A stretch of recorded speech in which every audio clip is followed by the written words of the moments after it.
Plants are essential. Plants are essential. Plants are essential to our survival as humans.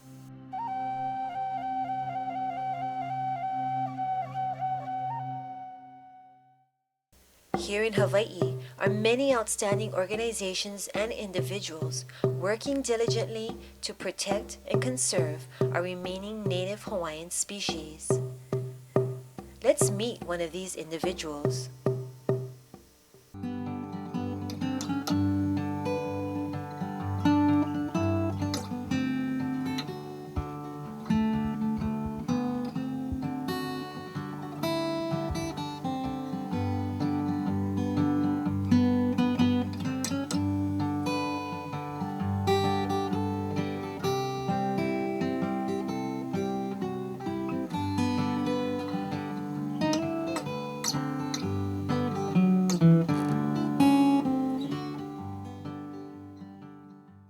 Botanizing is a general term, but people who study plants and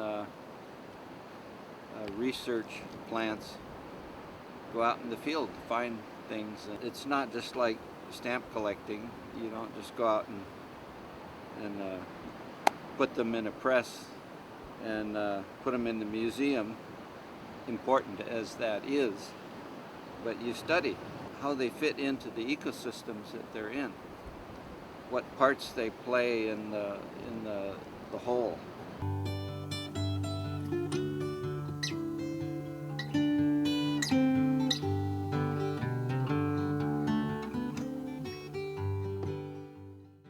Robert Warner Hobdy was born on the island of Oahu to Ruth and William Hobdy. Bob spent his early years in the Kailua district, where his family had a home at Mokapu. Young Bob attended Lanikai Elementary School prior to the family's move to Lanai. The Hobdy family roots extend back to the Kingdom of Hawaii era to Bob's grandfather, Dr. William Hobdy, who was the personal physician of Queen Liliuokalani.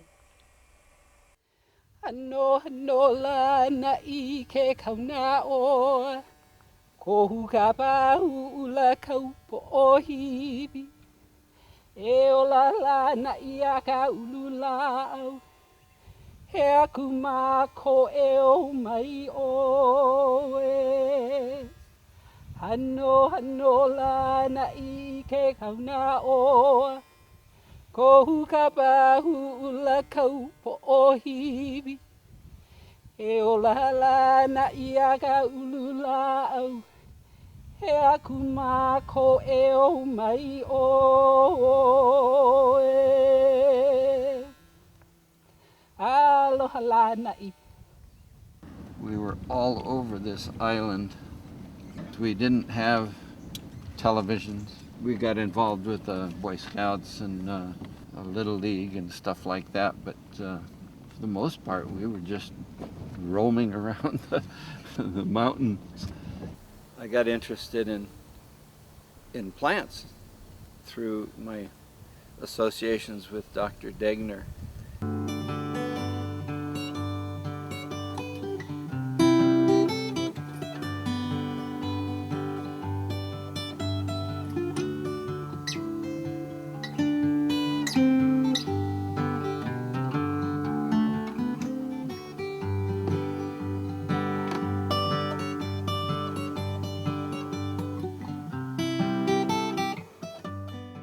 Otto and Isa Degner were some of the most early advocates for Hawaii conservation. They created this flora.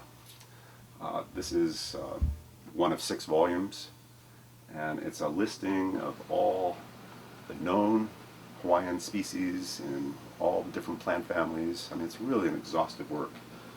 I came up here with the botanist Otto Degner and his wife Isa in I think it was 1957. It's an interesting area because it's all tall, straight kukui trees growing in the bottom. It's a narrow canyon. They have to grow straight up to get to the light. Walking up the canyon, noticed all of these trees had big scars in the trunks made by rocks that come rolling down off of the cliffs. And we were walking up the gulch bottom. Otto looks up and he spots this koko'olau plant, the Biden's, in flower about 40 feet up the side of the cliff. He goes, "Oh, I'd really like to get a specimen of that, but it's obviously too far up the cliff. There's no way we can get to it." Well, I was 15. I'd been climbing a lot of trees and going up and down gulches, and I told him, "I think I might be able to get to that." I got up about 30 feet up, but it was still about 10 feet from it when I got to a place that was just too steep and I couldn't get any further. And I looked down at the bottom of the cliff 30 feet down, and there's all these big boulders down there, and I was thinking, if I slip off of this thing, I'm gonna either kill myself or be, in the hospital. I sat back and I just looked out, and my eyes focused on a kukui tree. It was about 10 feet out from the edge of the cliff. That's the only possibility, but that's kind of far out there. It's a long jump, And finally, without saying anything to the Degners, I just leaped out from the cliff and grabbed onto this tree and whump into the tree, and I really kind of nailed my groin in the process, but I wasn't about to lose my grip on the tree. Otto Degner was just amazed. He says, "Wow, I never thought you would ever do something like that." But I survived, so that's why I'm here today. Otto Degner moved to Hawaii in 1922 and spent over 60 years collecting a variety of plant species from Hawaii. His collections are the largest and finest Hawaiian Island specimens in existence.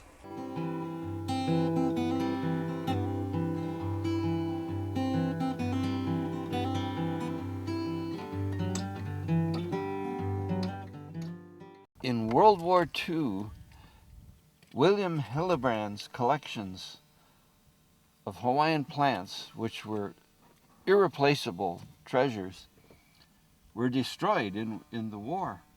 And he said, "We must not ever let that happen again." I was a 15-year-old kid listening to this, and it was like, wow, this is amazing stuff. For me, it was like a point in my life where the boundaries of my world were being pushed back. It was a dramatic point in my life, and I learned from him this great enthusiasm for what he was doing, and it was a very exciting time. Another great influence on Bob during his younger years was Lanai ranch manager, collector, and author George Monroe. The manager of the Lanai Ranch, George Monroe, took an interest in plants and birds and everything native in Hawaii, and he collected a lot of plants, made a lot of important collections from Lanai that we have in the Bishop Museum today. My father and I had been hunting for chukar in the lower Ka'a lands, east of Avalua. We found a shrub with red pea-like flowers that was unfamiliar to us. We collected a sample and at the earliest opportunity flew to Honolulu in my father's single-engine Stinson. He was very gracious to identify it for us. It was very interesting meeting Monroe. I was quite impressed with his demeanor, his helpfulness, his knowledge base. When I read the story of Lanai in a manuscript form, this was well before it was published, I read it with great interest because it tied the ancient days through the modern developments into the present. I've always valued that way of looking at things in the historical context, because you learn so much from where people have been. That historical context was an important facet for Bob as he worked to update an extensive place names map of Lanai. When they published the book, The Story of Lanai, R.M. Towell gave me the opportunity to create a map, and I worked with Kepa Mali and got the accurate spellings and all of the diacriticals and everything. Bob's memory of Lanai and the plants there, I think it's a memory that is unique because it's not just focused on, you know, this is some biological name and this is who it is and what it is and where it comes from. His connection takes it to the Aina. It was a wonderful experience doing that, and it took over a year of working not only with the correct names but then working with the map makers.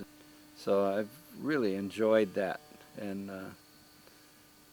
that's something that makes me proud to have been a contributor to that.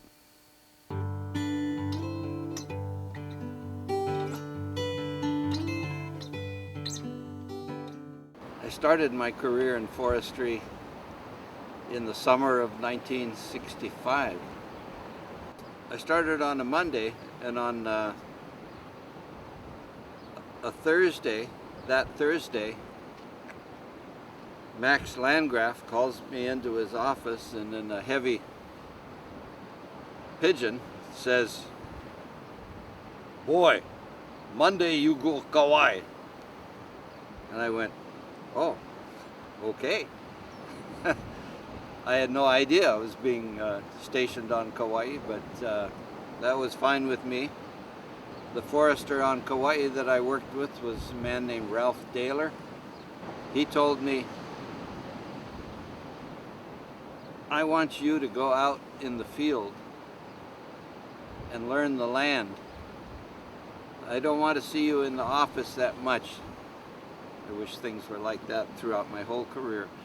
One of the first projects that we were involved with that year was the opening up of the old Kalalau Trail. It was an old Hawaiian trail that was there prehistorically, but it was overgrown, hadn't been in use for a long time. It became very popular.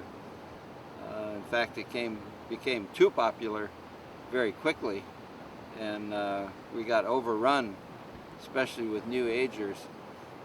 I worked on Kauai for 6 years under Ralph Daler. I was transferred to Maui District, and when I got to Maui District, I worked under an old German guy named Karl Korte. He was a practical old man, and he told me a lot about the history of the forestry division in the early years, and a lot of the things that they used to do and what their focus was and what was important. Watersheds were important, and this same theory of eradicating these animals that were eating up the forest. These goats and sheep in particular that were all over the whole territory were considered to be vermin. They were animals that were just destroying the forests. So their mission was to fence them out and eradicate huge numbers of them. And that was the beginning, what it was like in the beginning of the Division of Forestry. The old timers, as I mentioned, knew the people that had just begun the Division of Forestry. So there was a chain of institutional knowledge when I started that went all the way back to the beginning.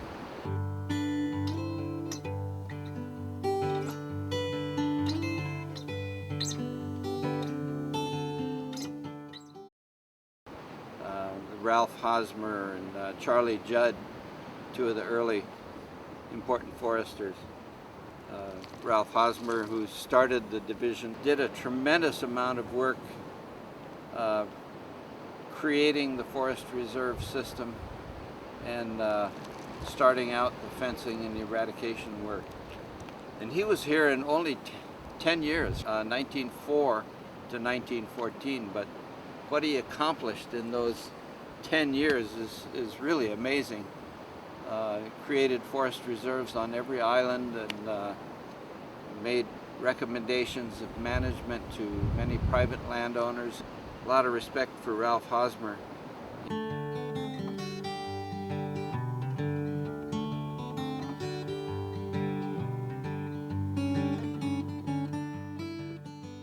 When Bob was an assistant forester on Kauai, he would collect specimens and he would send them to Dr. Harold St. John. I didn't know anything about collecting the fine details of collecting, so I had numbered my first set of collections 1 through 10. The second batch I sent in, I numbered 1 through whatever it was. And he wrote back to me very quickly and he says, "You need to start a numbering system that's consecutive. If you're ever going to be doing anything of value in botany, you need to keep notes and make your numbers consecutive." And I went, wow, I got told off, but I started doing that. So Bob would send his specimens to St. John in the hopes that, you know, there might be new stuff there and St. John would be the person to describe them. And in many cases, this was true.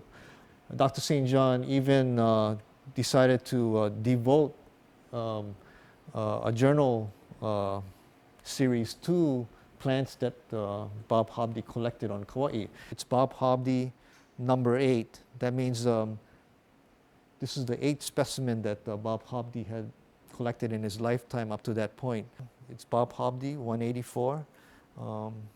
And in this case, as happens in several cases, only 1 specimen was made. We have, I think, about 2,800 plus voucher specimens collected by Bob over the years since probably the 60s. Over 40 of the specimens were considered by some taxonomists as a new entity, a new taxon of plant.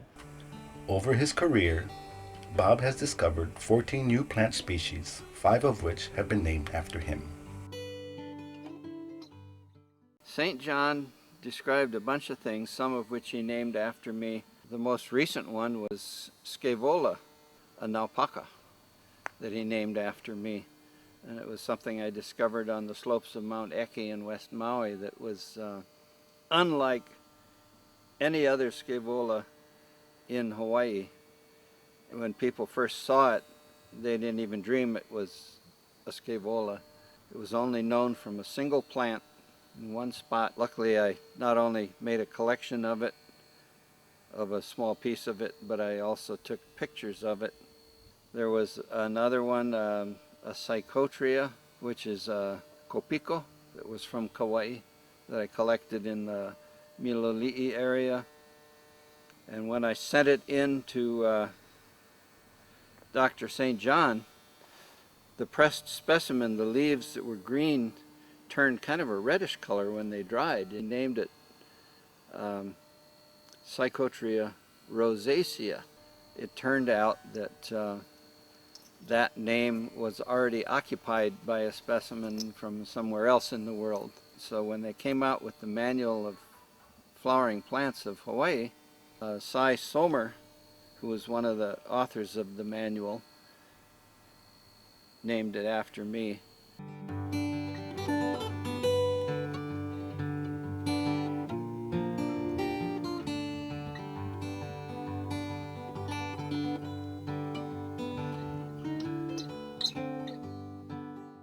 I think a lot of people in the Hawaiian conservation community are just so in awe of what Bob has accomplished in his lifetime. I know that he has affected many people, just as he was probably affected by the Degeners in his youth. So it's almost like an anointing, a passing on of the flame. Bob and I did a joint, just Bob and I, on a trail between Puhi Valley and Honopu Valley on the island of Kauai, which describing it as a trail is a stretch. It was very, very narrow. It was along a cliff. It was a sheer drop to the ocean on one side and a sheer cliff up above us. The idea was to walk from one valley to the other, and not along the coast, but about 150 feet up from the crashing surf. Bob just plunged ahead as if he was a goat. Here I was counting goats, and here was a goat man. I couldn't believe he was actually going to walk along that trail. Being a young biologist, I just followed him because he was kind of a senior man on this trip. And we did get from Avapuhi to Honopu'u safely. I'm not quite sure what we were doing because there were no goats on that trail. Even a goat wouldn't walk on that trail that Bob was on. I remember one time on West Maui with Bob, he and I helicoptered into the back of Kauaula Valley. So we were exploring, but Bob forgot to bring his forestry radio. Don Shearer was going to pick us up with a helicopter, and so we weren't going to get picked up in the same place we got dropped off. So we went in the valley and we found some really interesting rare plants. When it came to be pickup time, we had no radio, and so there really was no place for a helicopter to really land for us. So we got up in this tree. I kind of cut a long pole. I made these long streamers that I tied to the pole, and I remember the helicopter kind of going up and down the valley a little bit looking for us. And I kind of remember Bob just kind of having this pole with all the flagging, just kind of slowly like waving like this. Sure enough, that was enough. The helicopter spotted us and could bring the skids right in, and we had to climb onto the skids out of this tree and climb up into the helicopter. Bob is among that special breed of field botanists that has this intimate knowledge of the Hawaiian biota.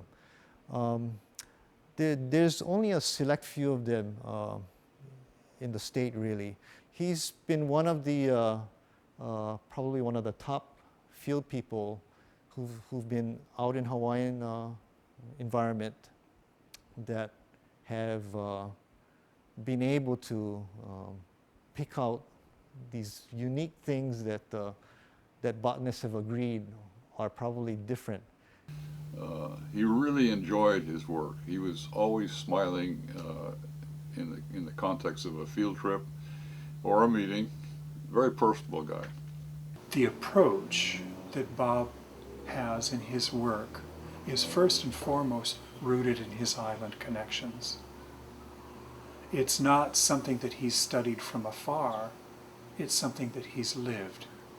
His own kupuna tended Queen Liliuokalani, you know? There's a connection there, and so the work that Bob does helps to breathe life of a living landscape and living culture, a landscape that is imbued with spirit.